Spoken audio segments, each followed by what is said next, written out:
अस्सलाम वालेकुम स्टूडेंट्स।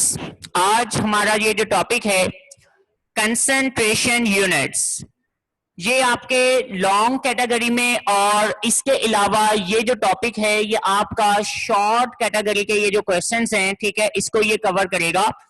इसके अलावा ये वाले जो टॉपिक है, इन टॉपिक से ही आपके इस चैप्टर के न्यूमेरिकल्स हो पाएंगे।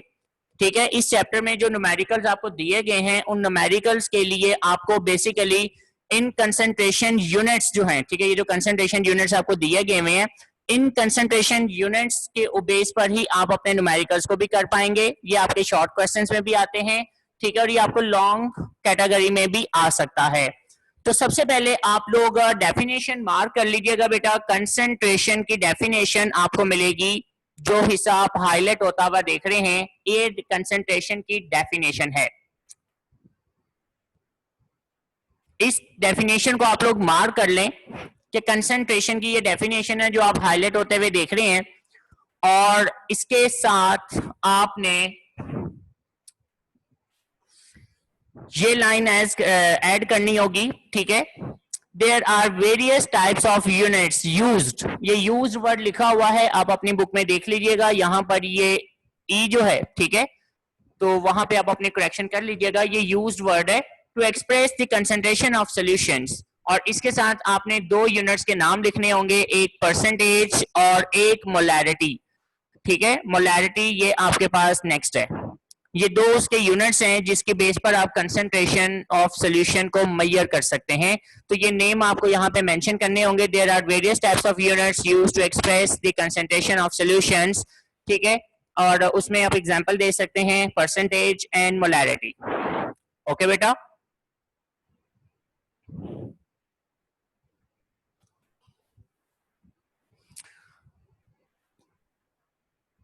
ओके, मार्किंग आप लोगों ने कर ली होगी। अब हम लोग आगे चलते हैं, ठीक है। कंसंट्रेशन यूनिट्स को मैं एक्सप्लेन कर रहा हूं कि ये बेसिकली कंसंट्रेशन यूनिट्स क्या चीज है। इसके लिए ये हम लोग यूज कर रहे हैं बेटा। नाउ लेट्स सपोज ये मेरे पास एक बीकर है,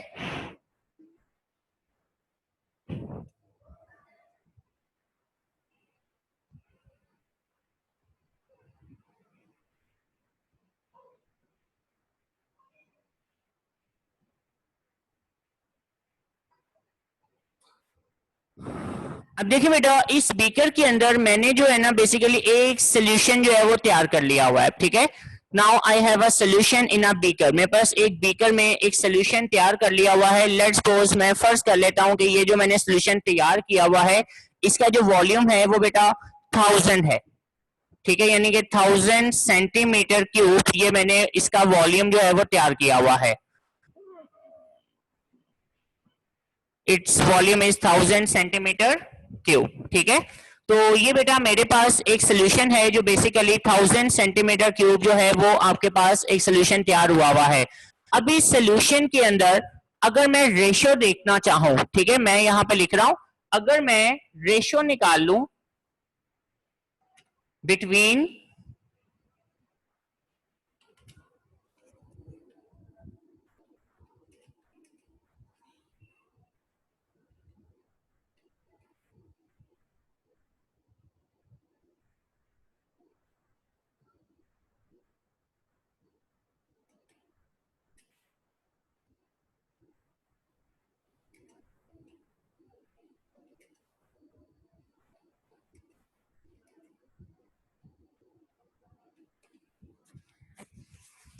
ये बेटा, ये जो डेफिनेशन आपने अपनी स्क्रीन पे भी देख रहे हैं, ठीक है, ये बेसिकली इसकी डेफिनेशन है।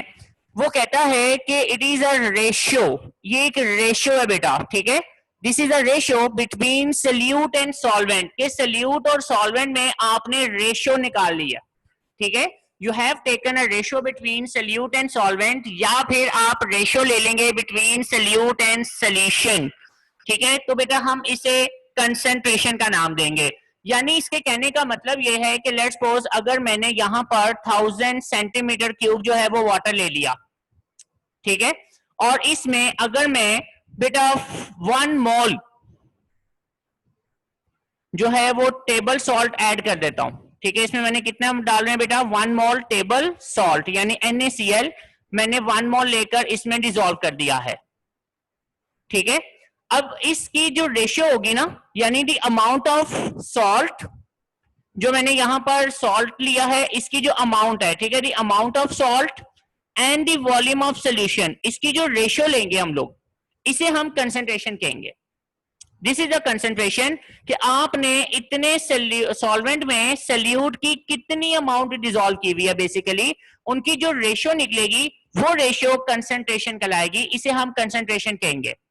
ओके बेटा, कंसंट्रेशन याद रखिएगा, ये सल्यूट और सॉल्वेंट जो है इनकी अमाउंट पे डिपेंड करेगी, ये सॉल्यूशन के वॉल्यूम पे डिपेंड नहीं करेगी। मसलन आपने 1 मोल NaCl यहां पर डिसॉल्व कर दिया इन 1000 सेंटीमीटर क्यूब, तो बेसिकली अगर आप यहां से एक छोटा सा बीकर और ले लें और इस बीकर में आपने थोड़ा सा सॉल्यूशन जो है वो निकाल लिया है, ठीक है। अब आपने इसमें से थोड़ा सा सॉल्यूशन निकाल लिया। नाउ लेट्स सपोज वो सॉल्यूशन जो आपने निकाला है इट इज 100 सेंटीमीटर क्यूब, जो आपने सॉल्यूशन निकाला है इट इज 100 सेंटीमीटर क्यूब। अब देखिए बेटा, अगर आपने 1000 सेंटीमीटर क्यूब में बेसिकली डिसॉल्व किया है कितना बेटा, सोडियम क्लोराइड, ये आपने डिसॉल्व किया हुआ है 1 मोल। 1 मोल का मतलब, ठीक है, या फर्ज कर लेते हैं, मैं अगर यहां पर आपको एक इजी एग्जांपल दे देता हूं ताकि आपके लिए जरा इजी हो जाए, ठीक है। हम लोग यहां पर ले लेते हैं NaCl, मैं यहां पे नहीं ले रहा, मैं यहां पे ले लेता हूं NaOH। अब NaOH अगर आपने 1 मोल डिसॉल्व करना है तो बेसिकली आप उसके कितने ग्राम्स जो हैं वो इसमें ऐड करेंगे, ठीक है। How many grams you will dissolve in of NaOH to make its 1 mole. तो 1 मोल का मतलब क्या होता है, अगर आप फॉर्मूला याद करें तो आप लोगों ने पढ़ा था कि 1 मोल का मतलब ये होता है the amount of substance in gram divided by it's molar mass. तो जब आप इसका मोलर मास लेंगे तो बेसिकली इसका मोलर मास क्या आएगा, 40, ठीक है। तो इसका मतलब 40 ग्राम आपने डिसॉल्व किया है इन 1000 सेंटीमीटर क्यूब। ओके बेटा, अब अगर आप इनकी रेशियो निकालें तो बेटा 40 डिवाइडेड बाय 1000 आपके पास सोल्यूशन की कंसंट्रेशन निकल आएगी। अब आपने इसी सोल्यूशन में से कितना ले लिया, 100 सेंटीमीटर क्यूब आपने सेपरेट कर लिया है। तो याद रखिएगा इस सोल्यूशन में भी कंसंट्रेशन सेम वही रहेगी, ठीक है, कंसंट्रेशन चेंज नहीं होगी। जैसे कि मैं आपको एक छोटी सी एग्जांपल दे देता हूं, जस्ट अ मिनट।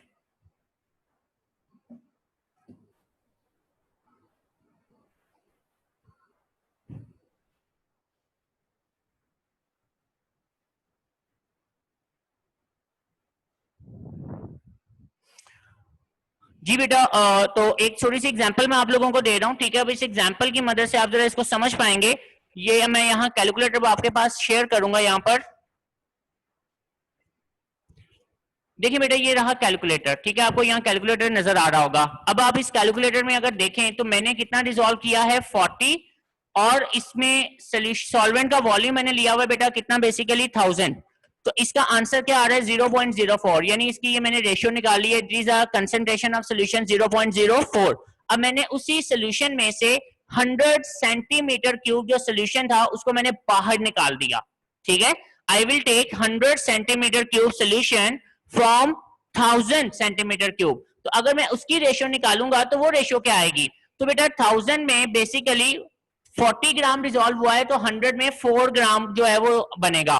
तो अगर आप इसको डिवाइड करेंगे किससे, 100 से, तो बेटा ये आपके पास आ जाएगा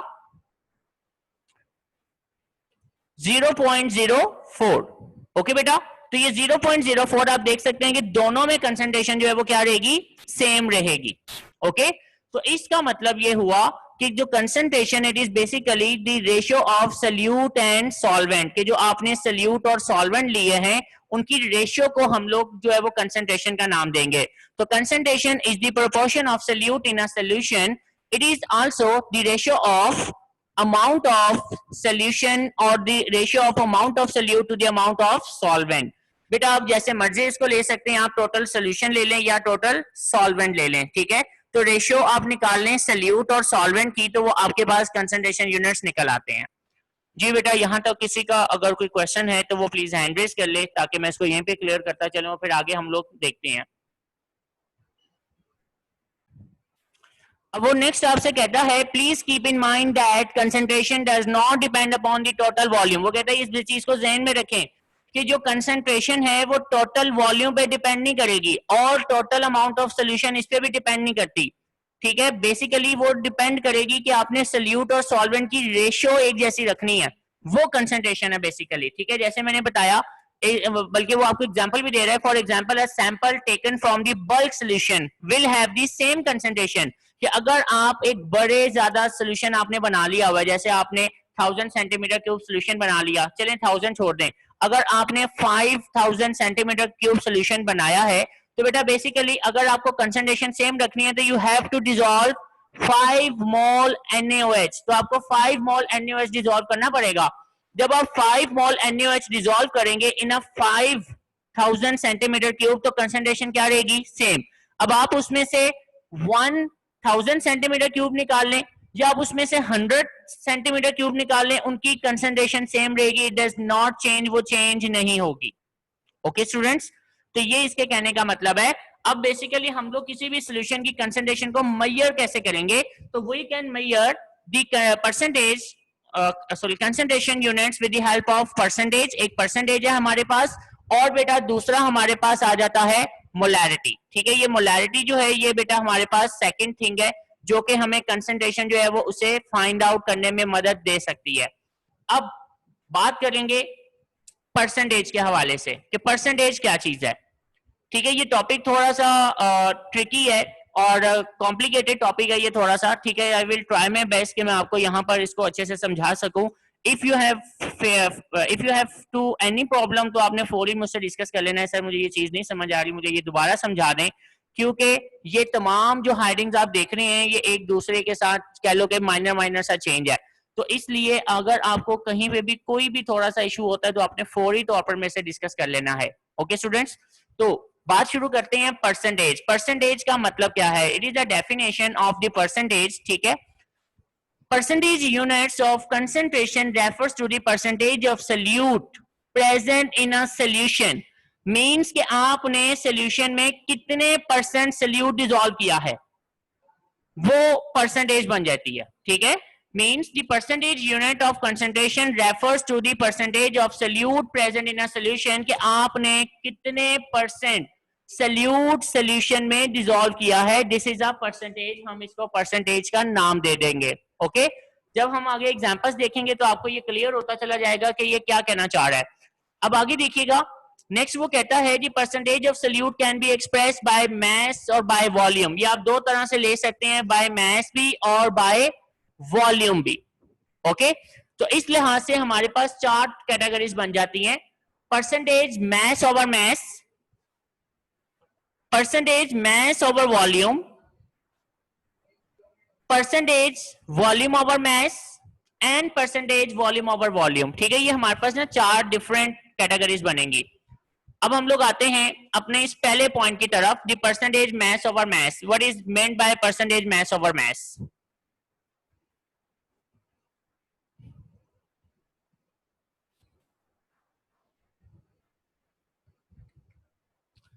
नाउ लेट्स सपोज ये बेटा मेरे पास एक वेट बैलेंस है।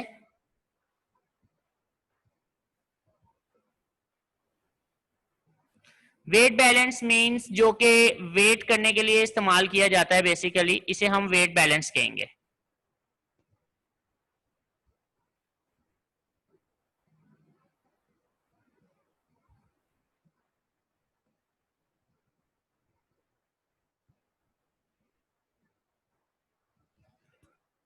ओके, यहां पर बेटा हम लोग वेट जो है उसको रखेंगे और यहाँ पर जो है ना वो आपको कोई ना कोई वैल्यूज जो है वो मेंशन करता जाएगा। जो भी इसका वेट होगा उसकी वैल्यू आपको यहाँ पे मेंशन होती जाएगी।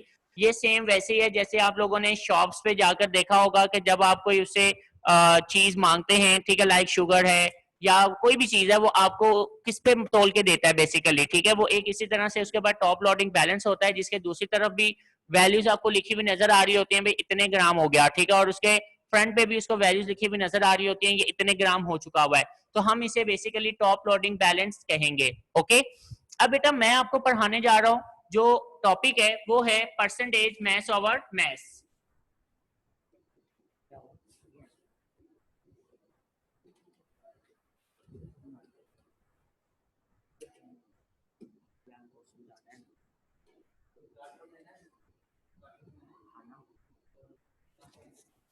वो लेट आएंगे शायद। परसेंटेज मैस ओवर मैस, ठीक है भाई, परसेंटेज मैस ओवर मैस का मतलब क्या है? देखें बेटा, फॉर एग्जांपल अब मैंने क्या किया कि ये मेरे पास ना एक कंटेनर है, ठीक है, आपने इस कंटेनर को इस पे रखा और इसमें आपने 10 ग्राम सॉल्ट ले लिया, और सॉल्ट बेसिकली आपने इसमें कितना ले लिया? 10 ग्राम, ठीक है। इसमें आपको एक चीज याद रखनी है कि ये जो आपने कंटेनर लिया ना, इसका वेट इसमें शामिल नहीं है बेटे। ओके, जैसे मैं ये कहता हूं आपने इसका वेट यहाँ पे पहले कर लें, एम्प्टी का वेट कर लें, लेट्स सपोज इसका जो वेट है वो 20 ग्राम है। ओके जी, ये एम्प्टी कंटेनर का वेट बता रहा हूं, ठीक है, its weight is 20 gram let's suppose. अब आपने इसमें 10 ग्राम जो है वो सॉल्ट ऐड किया, तो ये आपको रीडिंग यहाँ पे क्या देगा? 30 ग्राम। 30 ग्राम का मतलब है 10 ग्राम इस एम्प्टी कंटेनर का वेट हो गया, और जो आपने सॉल्ट लिया है इसके अंदर वो आपने कितनी ले लिया क्वांटिटी? 10 ग्राम, ठीक है, वो 10 ग्राम आपने इसमें क्या डाल दिया है? सॉल्ट। ओके बेटा जी, तो 10 ग्राम आपने इसमें सॉल्ट ले लिया, 20 ग्राम इसका वेट है, आप उसे माइनस कर दें, इसका मतलब 10 ग्राम आपने सॉल्ट ले लिया, नंबर वन। सिमिलरली आपने क्या करना है? Now you have to take empty beaker. अब आप एक एम्प्टी बीकर ले लें बेटा, ठीक है, ये मेरे पास एक एम्प्टी बीकर है, आप इसी तरह एक एम्प्टी बीकर लेकर और इस यानी उस बीकर का जो है ना वो आप वेट कर लें, ठीक है, जो भी इसका वेट है, चूंकि बीकर साइज में बड़ा होगा डेफिनेटली इसका वेट हम लोग फर्स्ट कर लेते हैं बेटा, 50 ग्राम वेट है एम्प्टी बीकर का, ठीक है, ये जो खाली बीकर है इसका वेट कितना है? एम्प्टी बीकर का वेट 50 ग्राम मैंने ले लिया, ठीक है, लेट्स सपोज। अब आप इसके ऊपर रखें और इसमें पानी डालना शुरू कर दें। पानी तब तक डालें जब तक कि इसका टोटल वेट ये आपको 140 ग्राम शो ना कर दे। 140 ग्राम। अब 140 ग्राम का मतलब क्या होगा कि 50 ग्राम तो उसमें एम्प्टी कंटेनर का वेट था, तो वाटर का वेट टोटल कितना हुआ? बेसिकली 90 ग्राम, ठीक है, तो 90 ग्राम वेट किसका आ गया बेटा? वाटर का। और एम्प्टी ग्राम, और जो एम्प्टी जो था ना आपके पास कंटेनर बीकर, उसका वेट आपने बाहर निकाल दिया, 50 ग्राम वो माइनस कर दें। इसका मतलब आपने क्या किया कि 10 ग्राम सॉल्ट डिसॉल्व कर दिया in 90 gram water to make 100 gram solution. 100 gram solution बनाने के लिए आपने क्या किया? बेसिकली 10 ग्राम सॉल्ट लेकर आपने 90 ग्राम सॉल्वेंट में डिसॉल्व कर दिया, ठीक है, to make total 100 gram solution. 100 gram solution बनाने के लिए आपने 10 ग्राम सॉल्ट को डिसॉल्व किया है इन 90 ग्राम सॉल्वेंट। अब अगर आप इसके फॉर्मूले की तरफ आए तो इसका फॉर्मूला आपको क्या कहता है? देखें बेटा जी, ये इसका फॉर्मूला है जो लिखा हुआ है। फॉर्मूले के मुताबिक वो आपसे कहता है the mass of solute in gram, कि भाई मैस आप ले लें सल्यूट जो है ना वो ग्राम में, नीचे mass of solute plus mass of solvent, ठीक है जी, mass of solvent plus mass of solute. जब आप इन दोनों को ऐड करेंगे तो ये क्या बन जाएगा? Mass of solution. तो आप ये भी लिख सकते हैं mess of solute in grams divided by mass of solution and multiply by 100। तो इस हिसाब से अगर आप देखें तो सल्यूट की कंसंट्रेशन थी 10 ग्राम, और टोटल सोल्यूशन जो है वो कितने ग्राम हो गया? 100 ग्राम। 100 से कैंसिल, बैक एंड पे क्या रह गया? 10। तो 10% का आपने सोल्यूशन जो है वो तैयार किया है। ये आपके पास डेफिनेशन आएगी परसेंटेज मैस ओवर मैस की। It is the number of grams of solute, ठीक है बेटा, ये डेफिनेशन आप मार्क कर लें। It is the number of grams of solute in 100 gram solution. भाई 100 ग्राम सोल्यूशन में आपने number of grams of solute जो डिसॉल्व किए हैं वो मैस ओवर मैस बन जाएगा। एग्जांपल आती है हमारे पास, एग्जांपल है जी 10% mass over mass sugar solution means that 10 gram of sugar dissolved in 90 gram of water to make 100 gram of solution. Means कि आपने 10 ग्राम शुगर ले ली, 90 ग्राम वाटर में डिसॉल्व करके 100 ग्राम सोल्यूशन आपने बना लिया, ठीक है, ये एग्जांपल, ये हेडिंग आ जाएगी। और नेक्स्ट आप हेडिंग दे देंगे कैलकुलेशंस की, यहां पे हेडिंग आएगी कैलकुलेशंस। कैलकुलेशंस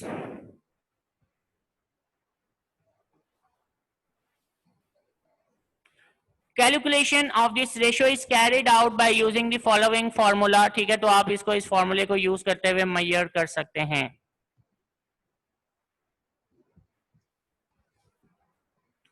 बेटा यहां तक कोई क्वेश्चन हो?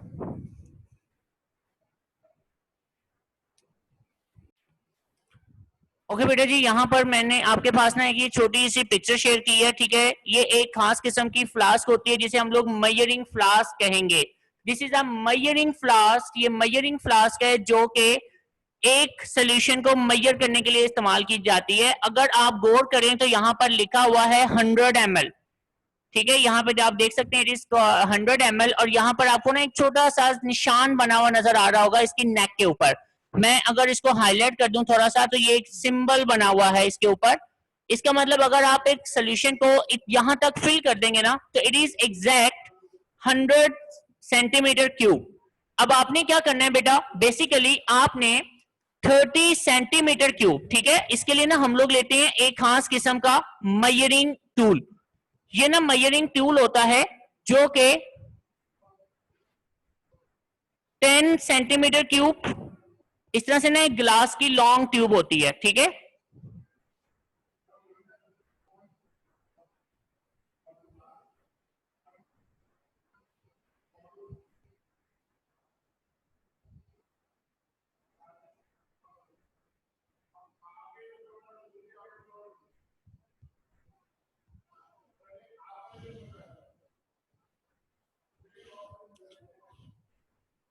ये बेटा इस तरह से ना एक मेजरिंग फ्लास्क होती है। ठीक है, आप इसके अंदर जो है ना 30 सेंटीमीटर क्यूब जो है ना, वैल्यूज यहाँ पे होती हैं, ये 10 की भी होती है, ये 20 की भी होती है, ये 30 की भी होती है। लेट्स सपोज आपने यहाँ पर 30 सेंटीमीटर क्यूब के जो है ना वो ये मेजरिंग टूल ले लिया है।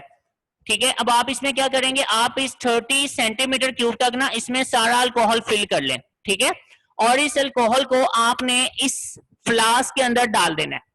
यानी जो फ्लास्क आपके पास है, इस फ्लास्क के अंदर आपने क्या किया बेटा, इस अल्कोहल को आपने इसके अंदर डाल दिया। अब ये जो वॉल्यूम है शेड कर रहा हूं, लेट्स सपोज ये कितना वॉल्यूम है हमारे पास, 30 सेंटीमीटर क्यूब अल्कोहल आपने डाल दिया।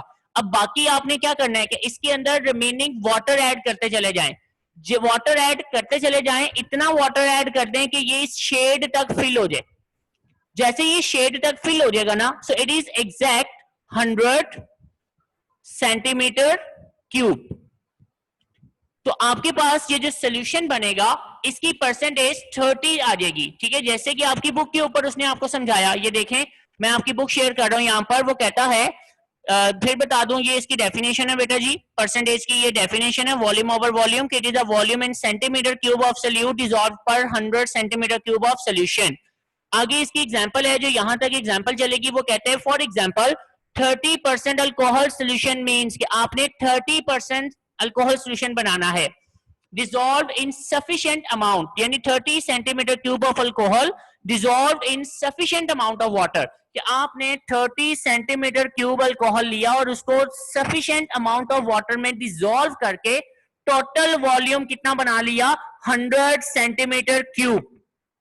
ओके स्टूडेंट्स, आपने टोटल इसका वॉल्यूम क्या बना लिया, 100 centimetre cube. So this is called percentage volume over volume. So you can find the percentage by putting a simple values in that formula. That is the volume of solute in centimeter cube, that is 30, and the volume of solution total कितना लिया आपने, 100 centimetre cube. 100 से cancel हो जाएगा, 30 answer आ जाएगा, तो 30 जो है वो परसेंटेज आ जाएगी इस सोल्यूशन की। इसी तरह अगर आपको 40% बनाना होगा तो ये आप 40 कर देंगे। अगर आपको 10% का अल्कोहल सोल्यूशन चाहिए तो आप 10 सेंटीमीटर क्यूब लेंगे। तो जैसे आपको परसेंटेज चाहिए उसके अकॉर्डिंग आप उसको चेंज कर देंगे। जी बेटा, होपफुली आपको यहां तक समझ आ गया होगा। ठीक है, इसको आपने अच्छे से रीड कीजिएगा, कोई मसला होता है वो हम ऐसे डिस्कस कर लीजिएगा। बाकी जो है वो दोनों यूनिट्स इंशाल्लाह वो हम लोग कमिंग लेक्चर में डिस्कस करेंगे। टेक केयर, अल्लाह हाफिज।